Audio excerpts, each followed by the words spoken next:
नमस्कार दोस्तों, साहित्य समाधान के मंच से मैं डॉक्टर रीता गौड़ आपका हार्दिक स्वागत करती हूं, अभिनंदन करती हूं। दोस्तों, आज के सत्र में हम पढ़ने वाले हैं अपनुति अलंकार, जो आरपीएससी असिस्टेंट प्रोफेसर के पाठ्यक्रम में प्रस्तावित है और पिछले वीडियोस में इस अलंकार पर बात नहीं की गई है। तो चलिए शुरू करते हैं आज का सत्र।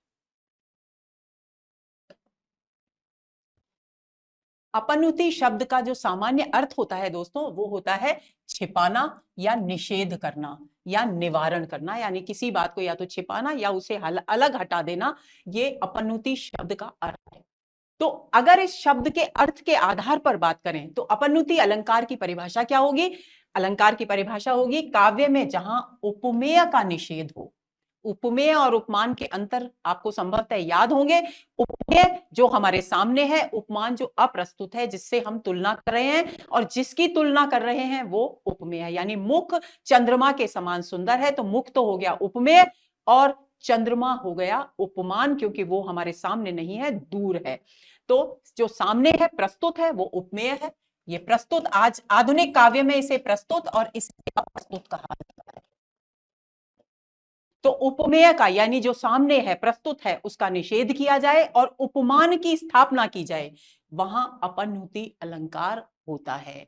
एक व्यतिरेक अलंकार और होता है जिसकी चर्चा हम कई बार करते हैं और बहुत काव्य में, मध्यकालीन काव्य में बहुत इसका प्रयोग होता है। तो व्यतिरेक अलंकार में क्या होता है?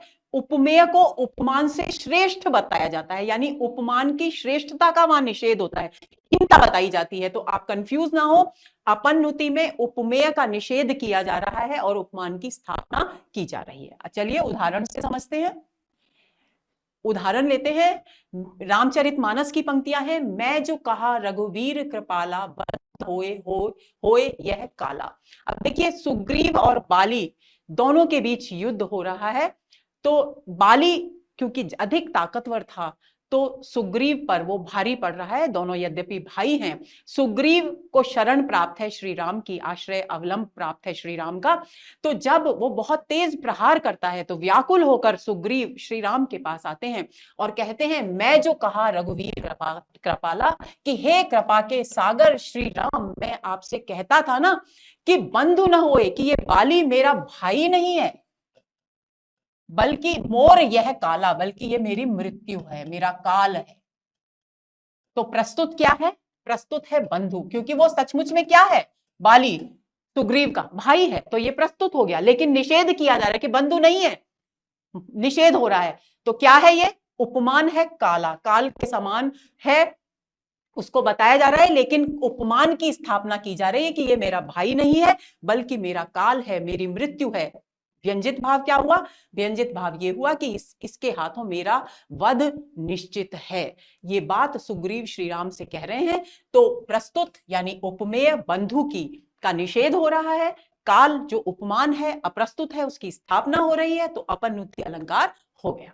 अब बात आती है अपनुति अलंकार के भेदों की। तो अनुप्रास अलंकार के हमने पिछले सत्र में पढ़े थे, 5 भेद थे। यहां 6 भेद हैं अपनुति अलंकार के। सबसे पहला भेद है शुद्धापनुति, दूसरा है हेत्वापनुति, तीसरा है छेकापनुति, चौथा है भ्रांत्यापनुति, पांचवा है पर्यस्तापनुति और छठा है केतवापनुति। तो चलिए क्रम से हम इन सभी भेदों पर बात करते हैं। सबसे पहला भेद है शुद्धापनुति। तो जहां पर प्रस्तुत उपमेय यानी जो सामने है या जो वास्तविक पदार्थ है, सत्य पदार्थ, उसको छिपाया जाए, यानी प्रस्तुत को छिपाया जाए या उपमेय को, सब एक ही बात है, या जो वास्तविकता है जो हमें सामने दिखाई दे रहा है उसको छिपाकर अन्य की स्थापना की जाए, वहां शुद्धापनुति अलंकार होता है। आगे चलते हैं।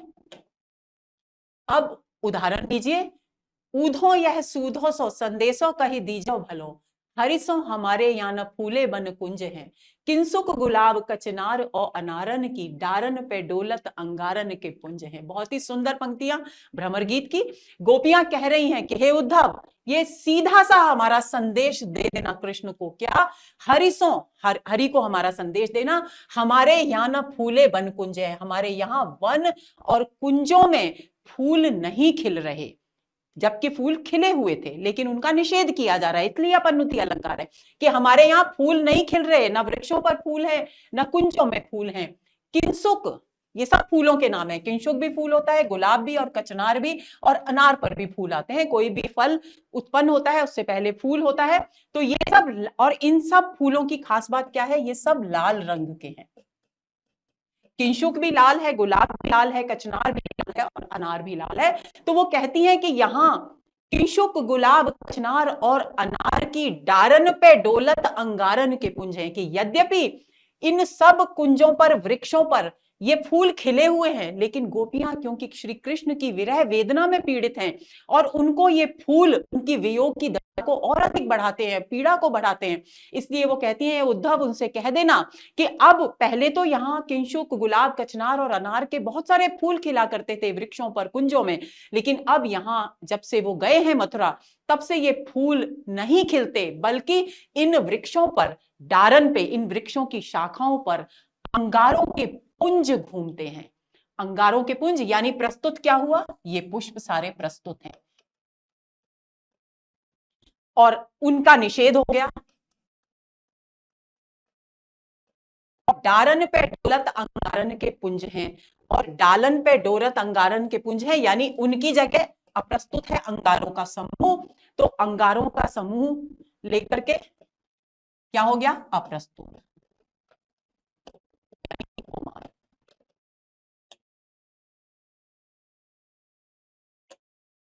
उपमान की स्थापना हो रही है, प्रस्तुत यानी उपमेय का निषेध हो रहा है। तो ऐसी स्थिति में यहां कौन सा अलंकार हो गया, अपनुति अलंकार। और अपनुति में भी कौन सा अलंकार हो गया, शुद्धापनुति। शुद्धापनुति कहां होता है, जहां सीधे सीधे प्रत्यक्ष जो चीज दिखाई दे रही है उसको छिपाकर किसी अन्य अप्रत्यक्ष यानी अप्रस्तुत की स्थापना की जाए। तो प्रत्यक्ष है किंशुक, गुलाब, कचनार और अनार के पुष्प, इनका निषेध कर रही हैं गोपियां। और अंगारों के पुंज, यानी क्योंकि अंगारे भी लाल रंग के होते हैं, ये पुष्प भी लाल रंग के हैं, तो स्थापना अप्रस्तुत की, उपमेय, उपमान की जा रही है, इसलिए यहां शुद्धापनुति अलंकार हुआ। अब आगे चलते हैं हेत्वापनुति। हेत्वापनुति में हेतु दो शब्द है, हेतु प्लस अपनुति।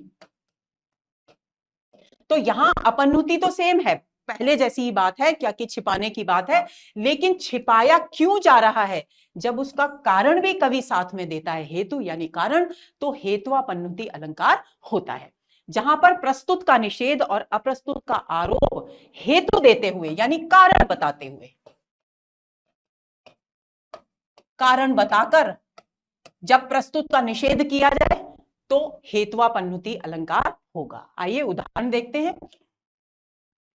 ये नहीं फूल गुलाब के, दाहत हियो अपार, बिनु घनश्याम आराम में लागी दुसह द्वार। गोपियां कहती हैं कि ये गुलाब के फूल नहीं है, यानी प्रस्तुत क्या है, गुलाब का फूल।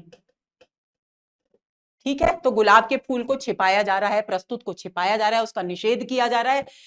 दाहत हियो अपार, और क्या है ये अंगारे हैं।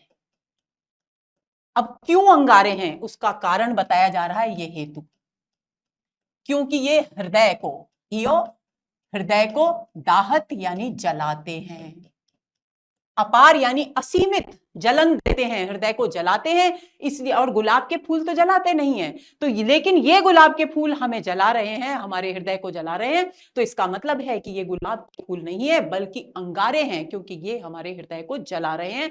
तो गुलाब के फूल का निषेध क्यों किया जा रहा है, वो बात, उसका कारण यहां बताया गया है, इसलिए हेत्वापनुति अलंकार हुआ। और छिपाने का, निषेध का जो गुण है वो अपनुति अलंकार के हर भेद में होता है, लेकिन उसमें थोड़ा बहुत फर्क होता है। तो कारण देते हुए जब प्रस्तुत का निषेध किया जाए, छिपाया जाए, तो वहां हेत्वापनुति अलंकार हुआ। छेकापनुति पर आते हैं, जहां पर वर्णन करते समय श्रोता गुप्त बात समझ जाता है और उसका चतुराई से निषेध करके मिथ्या समाधान किया जाता है, वहां पर छेकापनुति अलंकार होता है। अब ये इसको थोड़ा और स्पष्ट रूप में मैं समझाती हूं कि दो सखियों में मान लीजिए बात हो रही है, एक सखी दूसरी सखी से अपने किसी भी प्रसंग की चर्चा कर रही है और वो अप्रत्यक्ष रूप से चर्चा कर रही है। तो वो जिस बात को छिपाना चाहती है, उस बात को सुनने वाली जो सखी है वो उसकी गहराई को समझ जाती है, उसकी वास्तविकता को समझ जाती है। लेकिन जो पहली सखी जो अपनी बात बता रही है, वो उस बात को चतुराई से छिपाने का प्रयत्न करती है, जबकि उसकी सुनने वाली सखी उस बात की वास्तविकता को जान चुकी है। तो जब किसी भी वास्तविकता को छिपाने में चतुराई का प्रयोग किया जाए, यानी असली वास्तविकता को, सत्य का निषेध चतुराई से किया जाए और उसका एक झूठा समाधान बताया जाए, तो वहां पर छेका पन्नुति अलंकार होता है। तो दो बातें महत्वपूर्ण हैं। वहां तो कारण बताया जा रहा था, यहां पर चतुराई से निषेध है। दूसरी बात, उसका झूठा समाधान, जो जिस पर हम, मिथ्या समाधान का मतलब है जिस पर हम विश्वास करें ही नहीं, ऐसा समाधान प्रस्तुत किया जाता है, निराधार होता है जो। तो इसको अब हम उदाहरण से और अच्छी तरह समझ लेते हैं। देखिए, एक सखी दूसरी, मैंने सखी का उदाहरण इसीलिए दिया क्योंकि इसको आप अच्छी तरह समझ पाएंगे। एक सखी दूसरी सखी से कह रही है, अर्ध निशा वह आयो भौन, कि वह अर्ध रात्रि को भौन यानी मेरे भवन में आया।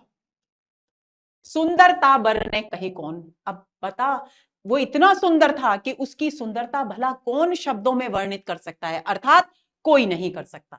निरखत ही मन भयो आनंद, उसको देखते ही मेरा मन आनंद से भर गया। क्यों सखी साजन, तो उसकी जो सुनने वाली सखी है वो कहती है, क्या सखी प्रियतम आए थे? तो वो कहती है, नहीं सखी चंद, नहीं चंद्रमा आया था। अब देखिए समानता है, चंद्रमा भी अर्धरात्रि को निकला और भवन की खिड़की से दिखाई दे रहा है। चंद्रमा सौंदर्य का उपमान माना गया है, तो सुंदरता का उसका वर्णन नहीं किया जा सकता, और चंद्रमा के सौंदर्य को देखकर भी मन में आनंद उत्पन्न हो सकता है।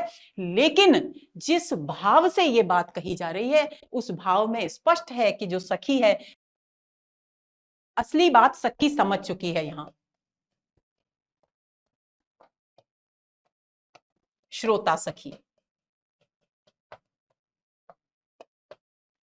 लेकिन उसका मिथ्या समाधान सखी के द्वारा प्रस्तुत किया जा रहा है कि नहीं, साजन नहीं थे, बल्कि वो चंद्रमा था, अर्धरात्रि को आया, भवन में आया, सुंदरता अद्भुत थी और उसके सौंदर्य को देखकर मैं आनंद से भर उठी। तो चतुराई का समाधान यहाँ प्रस्तुत किया जा रहा है। तो इन पंक्तियों में छेका पन्नुति अलंकार हुआ।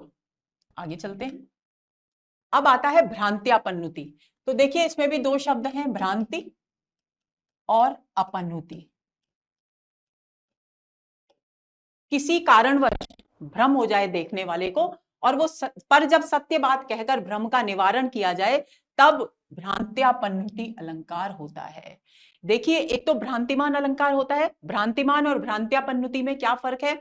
भ्रांत्या पन्नुति में तो जब भ्रांति होती है तो सत्य बात को बताकर भ्रांति को दूर किया जाता है, लेकिन भ्रांतिमान अलंकार में भ्रांति पूरे समय बनी रहती है, वहां निवारण नहीं होता। तो इस बात को ध्यान में रखेंगे। तो भ्रम हो जाए तो सत्य बात कहकर जब उस भ्रम का निवारण किया जाता है तो भ्रांत्या पन्नुति अलंकार है, और अगर निवारण नहीं हो रहा है तो भ्रांतिमान अलंकार है। उदाहरण देखिए, आली आली लखी डरपे जनिटे रहू नंदलाल, फूले सगन पलास ये नहीं दावानल ज्वाल।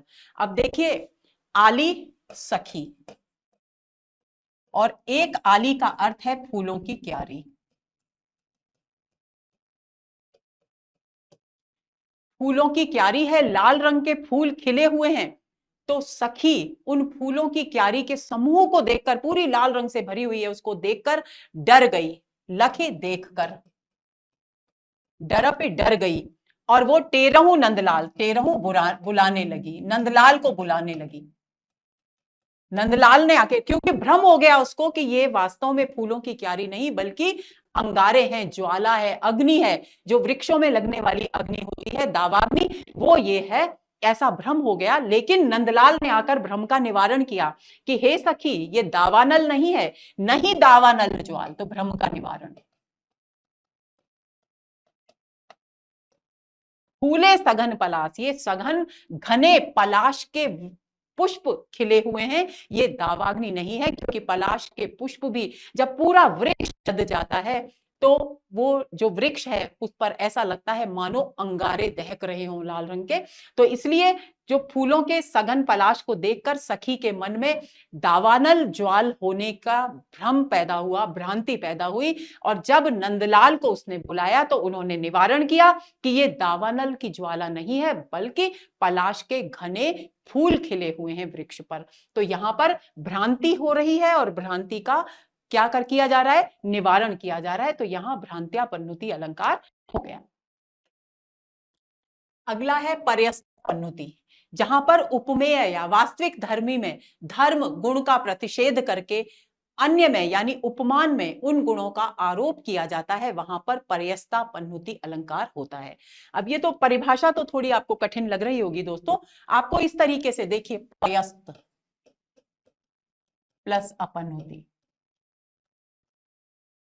यानी किसी भी एक वस्तु के गुण का को छिपाने की बात है और किसी दूसरे वस्तु में उस गुण का विलय करने की बात है, वहां पर पर्यस्तापन्नुति अलंकार होगा। यानी जो गुण, जैसे मान लीजिए बर्फ का गुण है शीतलता, और हम बर्फ के की शीतलता के गुण को उठाकर किसी अन्य वस्तु पर आरोपित कर दें, यानी जल पर आरोपित कर दें या कहीं और आरोपित कर दें, तो वहां पर्यस्तापन्नुति अलंकार होगा, क्योंकि जो सामने वास्तव में जो गुण है वो तो बर्फ का है शीतलता, लेकिन हम उसका आरोप किसी जल पर या किसी अन्य वस्तु पर कर रहे हैं, यानी वास्तविक गुण जहां होना चाहिए उसका निषेध हो रहा है। तो गुण का निषेध है और उस गुण का किसी अन्य वस्तु में आरोप जहां हो, वहां पर्यस्तापन्नुति अलंकार होता है। तो अब उदाहरण आता है, सुधा सुधा प्यारे नहीं, नहीं सुधा है सत्संग। वो कह रहे हैं, अब सुधा का मतलब क्या होता है, अमृत। तो एक व्यक्ति दूसरे व्यक्ति से कह रहा है, कवि कह रहे हैं कि सुधा हे प्रिय, ये सुधा सुधा नहीं है, ये अमृत नहीं है। क्यों नहीं? नहीं, ये बिल्कुल अमृत नहीं है, ये सुधा जो है अमृत नहीं है। यानी अमृत होने का जो पावनता का, जो पवित्रता का गुण है, सुधा अमृत का गुण क्या है, पवित्रता। तो जो पवित्रता का गुण है उसका निषेध यहां किया जा रहा है। तो और फिर क्या कहा जा रहा है, सुधा है सत्संग। वास्तव में पवित्रता का गुण तो सत्संग में होता है, यानी अमृत की पवित्रता का जो गुण है उसको वहां से निषेध कर दिया गया और कहां आरोपित किया गया, सत्संग में आरोपित किया गया। तो कौन सा अलंकार हुआ, पर्यस्तापन्नुति।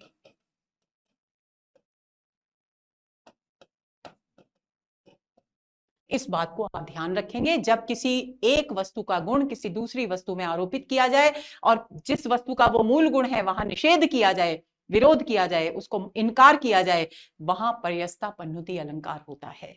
आगे चलते हैं। अब है कैतवापन्नुति, जहां पर प्रस्तुत यानी उपमेय का प्रत्यक्ष निषेध नहीं किया जाए। देखिए निषेध तो हर जगह है, लेकिन कैतवापन्नुति अलंकार का की खास बात यह है कि प्रत्यक्ष रूप से डायरेक्टली निषेध नहीं किया जाता, बल्कि चतुराई से किसी बहाने से निषेध किया जाता है। और उस बहाने में इसकी कैतवापन्नुति अलंकार की पहचान यह है दोस्तों, जैसे सम, समान, इव, यथा, इन वाचक शब्दों का प्रयोग हो तो हम अंदाज लगा लेते हैं कि उपमा अलंकार है। उसी तरह से जहां मिस, छल, ब्याज इन शब्दों का प्रयोग हो वहां पर कैतवापन्नुति अलंकार होता है। निषेध का भाव हो और ये शब्द हो तो वहां कैतवापन्नुति अलंकार होता है। अब उदाहरण देखते हैं। मुख के मिस देखूं उग्यो यह निकलंक मयंक। अब देखिए कोई भी व्यक्ति है, छिपाने की बात तो अपन्नुति अलंकार का मूल गुण है ही। कोई भी व्यक्ति है वो अपनी प्रियतमा के चंद्रमा के समान सुंदर मुख को देख रहा है, लेकिन आसपास जितने भी लोग हैं उनसे वो इस बात को छिपाना चाहता है कि वो अपनी प्रियतमा के सौंदर्य सुंदर मुख को देख रहा है। तो वो क्या कहता है, मुख के मिस, उस मुख को देखने के बहाने देखूं उग्यो यह निकलंक मयंक, कि मैं इस निष्कलंक मयंक को देख रहा हूं। तो मिस यानी बहाने, चंद्रमा के बहाने मैं इसको देख रहा हूं, मुख को, सुंदर मुख को देख रहा हूं। तो यहां पर कौन सा अलंकार हो गया, कैतवापन्नुति अलंकार हो गया। निपट नीरव ही मिस ओस के रजनी थी दुख अश्रु गिरा रही। देखिए अश्रु का, ओस का गिरना एक सामान्य प्राकृतिक प्रक्रिया है, लेकिन कवि यहां उसका निषेध कर रहे हैं। वो कह रहे हैं ये ओस की बूंदें नहीं गिर रही हैं, बल्कि ओस के बहाने से दुख के कारण रात्रि अपने आंसू गिरा रही है। तो यानी आंसू का आरोप हो गया, उपमान आंसू हो गए, और प्रस्तुत क्या है, वो है ओस, उपमेय हुआ ओस। तो उसका निषेध करके और कहा ओस नहीं है ये, बल्कि दुख के आंसू हैं जो रजनी यानी रात्रि गिरा रही है। तो इस प्रकार किसी बहाने से जब किसी बात की प्रस्तुत के का निषेध करके अप्रस्तुत की स्थापना की जाए, यानी उपमेय का निषेध कर उपमान की स्थापना की जाए, तो वहां केतवा पन्नुति अलंकार होता है। तो दोस्तों ये हुआ हमारा आज का छोटा सा सत्र, लघु सत्र, जिसमें हमने अपन्नुति अलंकार पर बात की। उम्मीद करती हूं कि ये अलंकार आपको बिल्कुल अच्छी तरह समझ में आ गया होगा। थोड़ा ध्यान से सुनेंगे समझेंगे तो ये बातें बिल्कुल स्पष्ट हो जाएंगी आपको, फिर आपसे कभी भूल नहीं होगी। तो चलिए अगले सत्र के इंतजार में रहिए। नमस्कार।